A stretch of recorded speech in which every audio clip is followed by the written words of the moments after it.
Hello guys, welcome to viral news. देखिए यहाँ पे रजत ने चाहत को एक बहुत बड़ी एडवाइस दी है। सच में एक दोस्त की तरह दी है। जैसे चाहत ने रजत को दी थी ना, वो पोकी वाली की तुम्हें पोकी पोकी बुलाते हैं, एक अच्छा खासा इंसान है हट्टा कट्टा, उसको इस तरह से बुलाना अच्छा थोड़ा ना लगता है, फिर वो नाम पड़ जाता है बाहर। तो चाहत ने जब समझाया था तो अभी मैं बताती हूँ रजत क्या समझा के गया है। एक्चुअली वो इस फ्रेम में नहीं है, लेकिन आप देख सकेंगे वो शीशे शीशे से आ रहा था और यहाँ पे ना इसके बराबर में खड़ा है दिग्विजय के। तो पिक्स आती रहेंगी, आप देखते जाना, कभी आपको लगे कि ऐसे ही बना रहे हैं। तो गाइज रजत ने बोला था, जहाँ तक है ईडन को बोला था और एक को और बोला था शायद, कि ये मत बोला करो ना। जस्ट उसने टोक दिया था। अब पता है कि अगर रजत टोक देगा तो लोग नहीं बोलेंगे। ये वो वाला फ्रेम नहीं है, वो है ये है कि रजत और दिग्विजय अंदर से आ रहे होते हैं। दिग्विजय तो चाहत के लिए बैटरी लाता है जो चेंज की होती है नई वाली, और रजत आता है वो बैटरी को ले जाता है। तो उसके बाद क्या होता है, देखो ये वाला फ्रेम है वो, तो रजत तो बैटरी लेके चला जाता है जो यूज़ बैटरी होती है। उसके बाद चाहत और दिग्विजय बात कर रहे होते हैं। चाहत जो है दिग्विजय को बताती है, अभी चाहत का और श्रुतिका का झगड़ा हुआ था, तो श्रुतिका ने वो क्या बात यूज़ करी जो चाहत ने खुद बताई थी उसको, कि वो कन्फेशन रूम में गई थी, सलमान से मिली, वो सब चीज़ें उसने झगड़े में यूज़ कर ली। और एक बात विवियन ने यूज़ करी शायद झगड़े में, चाहत ने खुद ही कुछ उससे बात की होंगी पहले दिन, जो हमें नहीं दिखाई गई एपिसोड में। जैसे कि वो कह रहा था कि कल यहीं बैठ के कह रही थी सबसे कि भाई ऐसा मत बोला करो, मेरी मम्मी देखती है शो या कुछ, तो वही बात उन्होंने झगड़े में यूज़ करी।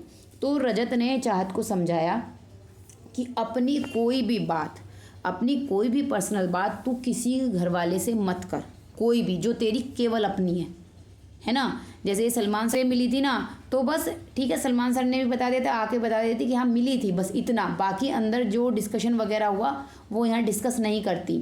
और विवियन वाली बात के लिए मतलब वो एक एडवाइस दे रहा था, वो कह रहा था मैं भी तेरा दोस्त हूँ ना, तेरा कोई कितना ही करीबी है, तू किसी को भी मत बता। तो चाहत ये बात ना दिग्विजय से शेयर कर रही होती, दिग्विजय भी हामी भरता है कि हाँ वो सही कह रहा है। चलिए रजत ने कुछ अच्छी सलाह तो दी। इसके बाद एक चीज़ और बहुत खास हुई, चाहत ने बहुत अच्छे तरीके से एक बात समझाई दिग्विजय को।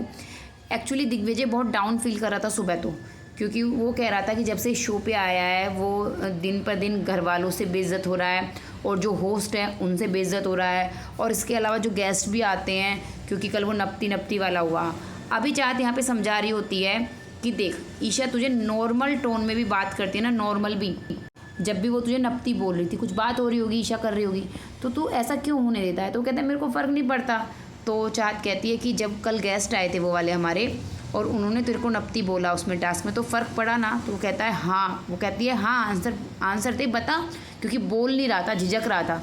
तो कहता है हाँ पड़ा। तो चाहत कहती है कि तू क्यों होने देता है ऐसा, जब तू कल को यहाँ से बाहर जाएगा तो एक नॉर्मल नाम पड़ जाएगा तेरा कि हाँ नपती नपती बाहर फेमस हो जाएगा, तू उसको क्यों, ठीक है झगड़ा वगैरह है और तुम एक दूसरे को बोल रहे हो ठीक है, लेकिन नॉर्मल टोन में बात कर रहे हो, नॉर्मल वे में डिस्कशन हो रहा है, तो भी आप उसको बोल रहे हो, ऐसा होने क्यों देता है।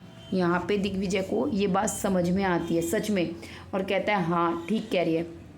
तो चार दोस्तों को अच्छी सलाह तो देती है, जैसे वो पोकी वाली इसको बता रही है